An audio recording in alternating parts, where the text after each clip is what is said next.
Comment trouver son association? Tout d'abord, il faut s'informer. Le premier outil auquel on pense, c'est Internet. Il y a des sites du style France Volontaire, la Guilde ou Intercordia qui met à disposition une sorte d'annuaire d'associations de confiance. Donc une fois qu'on a trouvé une ou plusieurs associations qui pourraient nous correspondre, on se renseigne sur l'association même. Donc on creuse l'info, c'est-à-dire on les contacte, on contacte les anciens volontaires. Si on a des questions quelconques sur le style de vie. Ensuite, il y a les questions de financement. Il ne faut surtout pas hésiter à poser des questions s'il y a des doutes ou par exemple comment sont utilisés les dons, les parrainages ou les subventions. Une fois que vous êtes au point, il suffit de postuler. Quel est l'âge minimum? Légalement, l'âge minimum, ça va être 18 ans.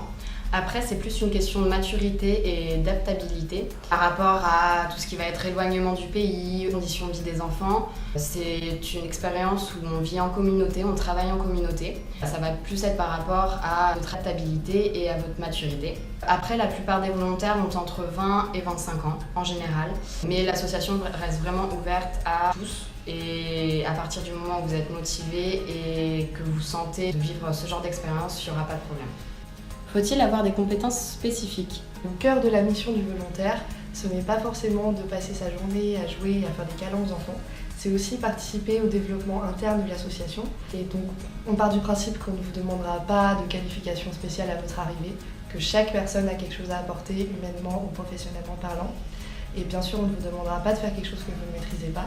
Cependant, il est vrai que pour ce développement-là, on a besoin de gens qui sont doués en communication, en gestion, en administration, c'est toujours bien. Faut-il savoir parler anglais? Il faut avoir un minimum de niveau en anglais, effectivement. On privilégie les gens qui savent parler anglais parce qu'on parle anglais donc avec le staff Khmer à l'école, avec la direction, avec les enfants également. On rédige des documents en anglais.